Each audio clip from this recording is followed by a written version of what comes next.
A la intemperie, bajo las estrellas, un programa de cubanos libres para el mundo. Le traemos informaciones, noticias y sobre todo mucha esperanza para aquellos que luchan por la libertad y la democracia en la isla de Cuba.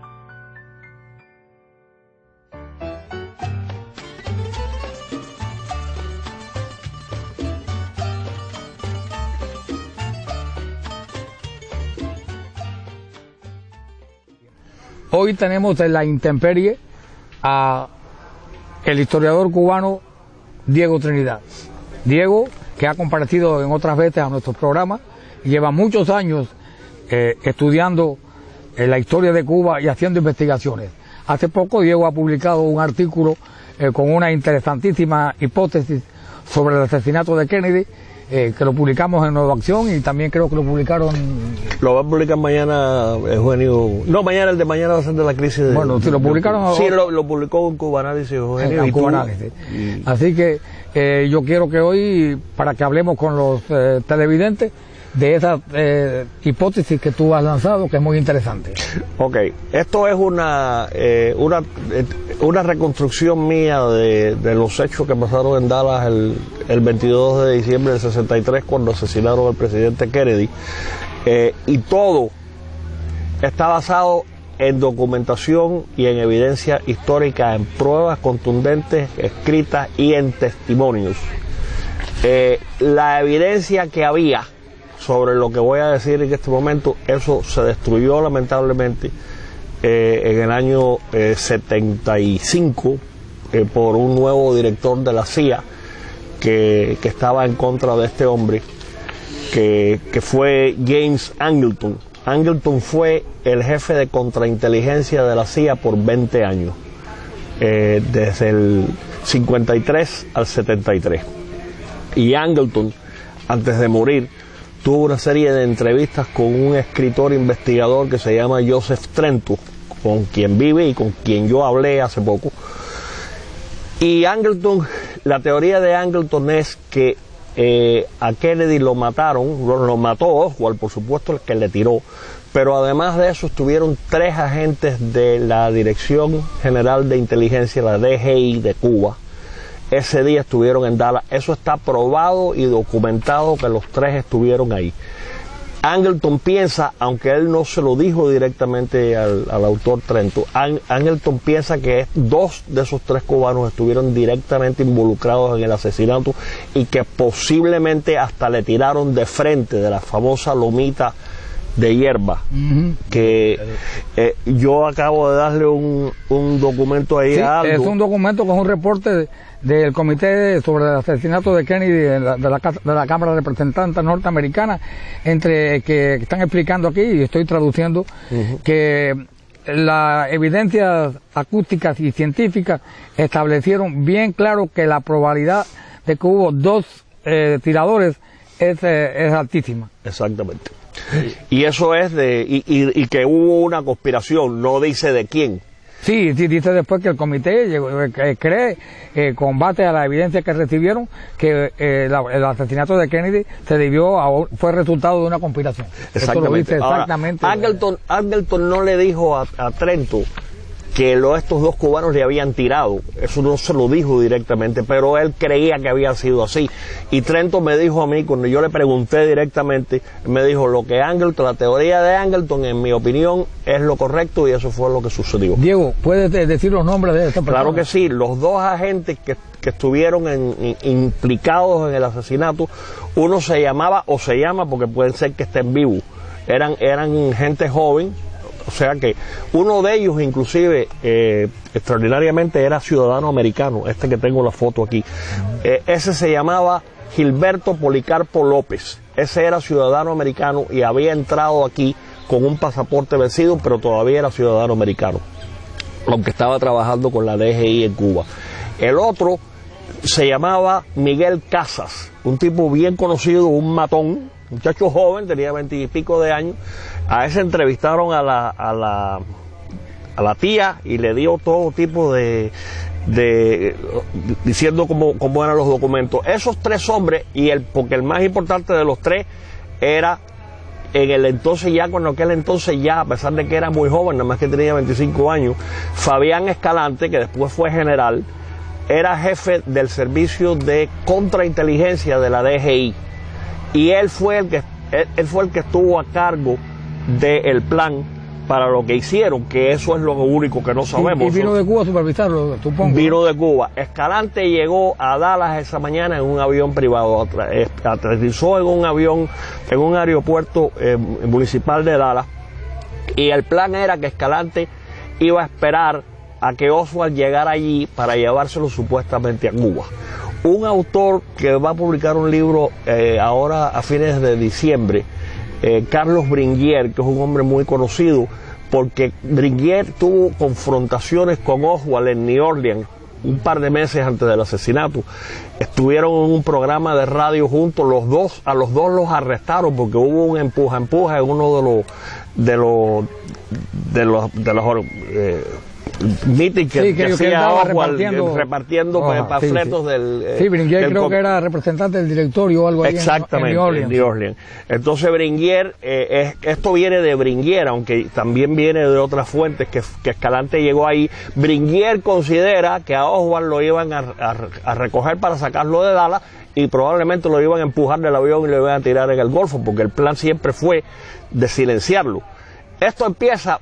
Tengo que remontarme un poquito más adelante ahora. Esto empieza todo en el año 57. Perdóname, antes de que te remontara esto, yo quisiéramos hacer un paréntesis pequeñito sobre Fabián Escalante. Bueno, sí. Fabián Escalante, que en estos momentos es un general, no sé si está retirado o no, y que precisamente para lanzar una cortina de humo, escribió este libro que se llama El complot, los objetivos James F. Kennedy y Fidel. Habla de que la CIA y los exiliados cubanos quisieron matar, y entonces dice unos disparates horribles. Por ejemplo, en la página, no sé, en el anexo tercero de la página 237 del libro, da una lista enorme y risible de exiliados cubanos que dice que fueron interrogados por el asesinato de Kennedy, y menciona a todo el que se le ocurrió. Menciona, por ejemplo, le acabo de enseñar el libro a José Dionisio Suárez, que está acá y se ha reído muchísimo, porque José Dionisio Suárez es una de las personas que él señala. Señala también a Ciro Elizondo, primo hermano que yo conozco de Rafaelito Elizondo, el periodista, y hay una cosa aquí comiquísima, que te demuestra que esta gente no tienen parangón en cuanto a inventar mentiras. Mencionan a Juan García Cárdenas y a su esposa, que nos dice que es la esposa, Inés García. Yo puedo decir, Juan García Cárdenas estaba preso en Soledad, acusado de terrorismo.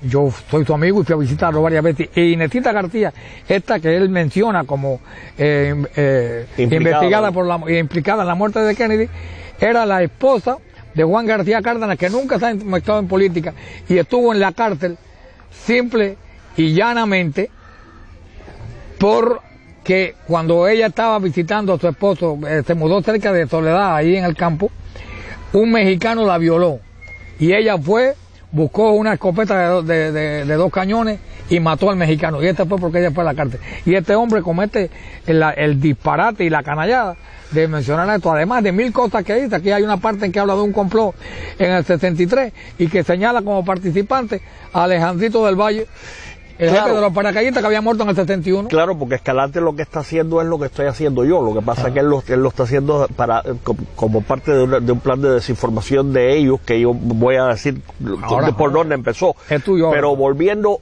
atrás, esto empieza en el año 57, cuando Oswald tenía nada más que 18 años y estaba en una base de los Marines en Japón, que era una de las 2 bases de donde salían los aviones de espionaje U-2.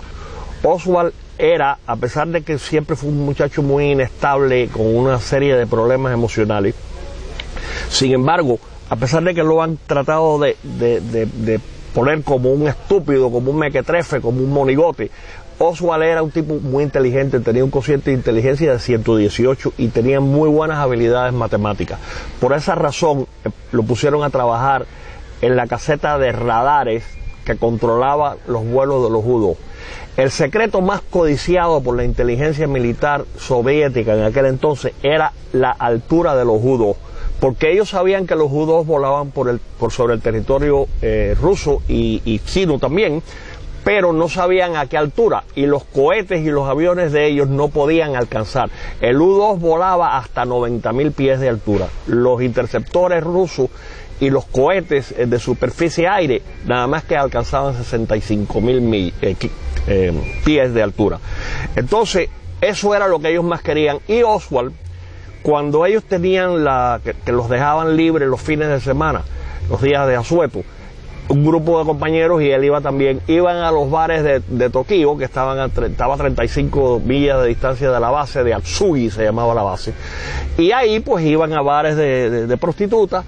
Pero hay una cosa curiosa, Oswald parece que ahí fue donde empezó los contactos con la KGB, porque les empezó a decir que él trabajaba en la caseta de radares y que él tenía la información que ellos querían.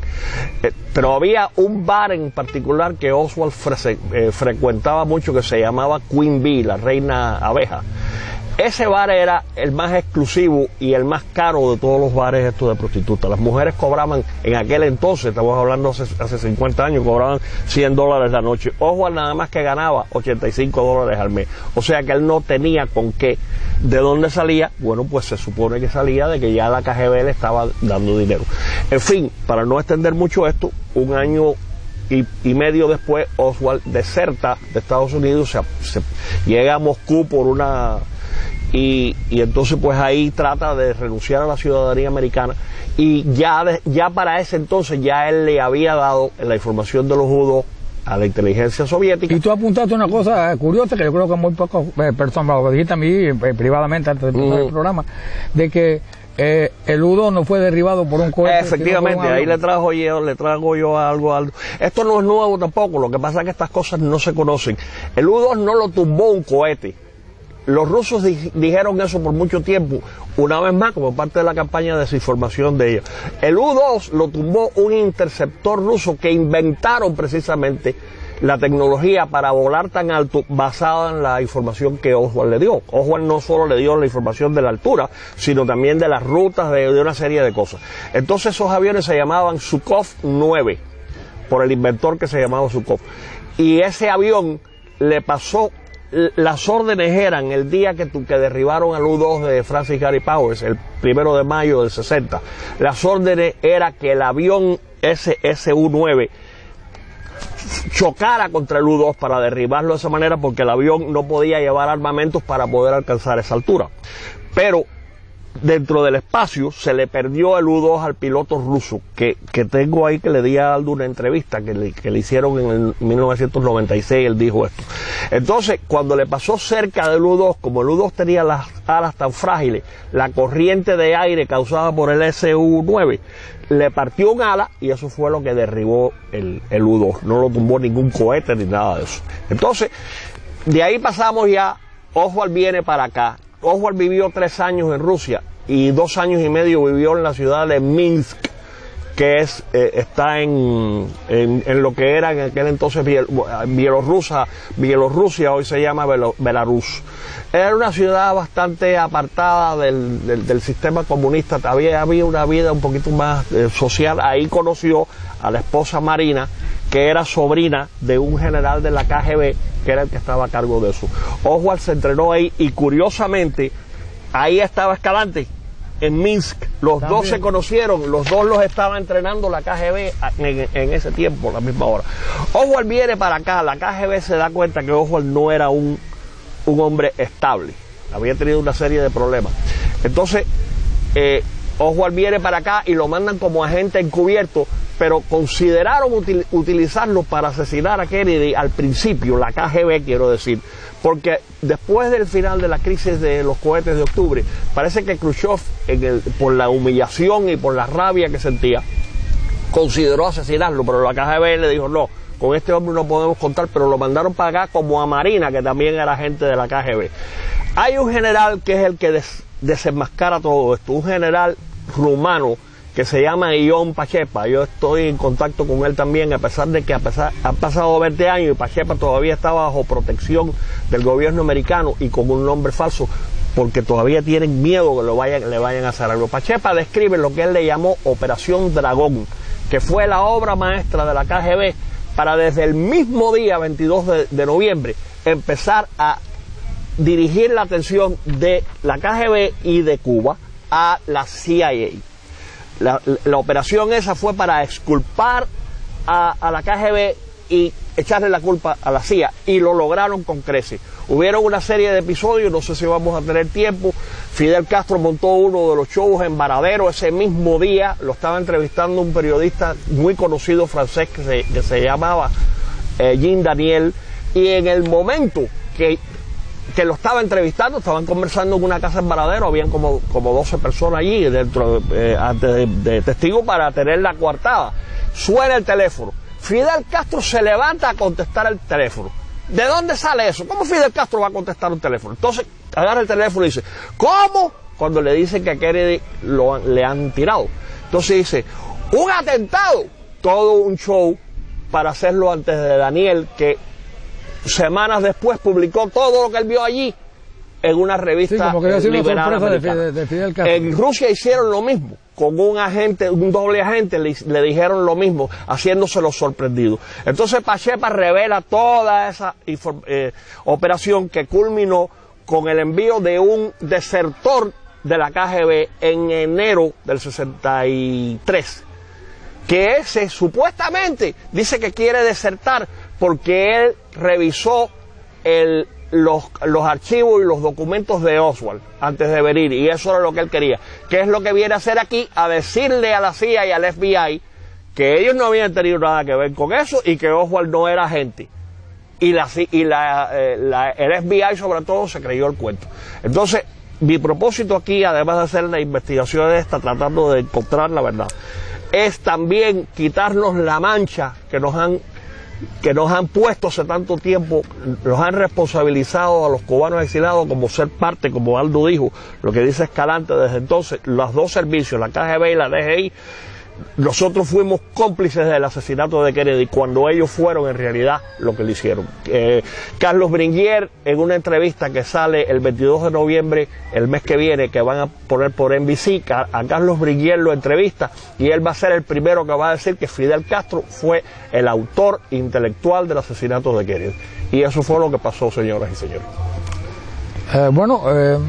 Hay tela por donde cortar, claro, y podíamos hacer 2 programas más. No digo yo. Pero te agradezco muchísimo que hayas dedicado tu tiempo, y como he dicho anteriormente, Diego Trinidad no es un neófito en la costa de la historia, lleva 45 años como historiador, y es un personaje serio al que hay que atender.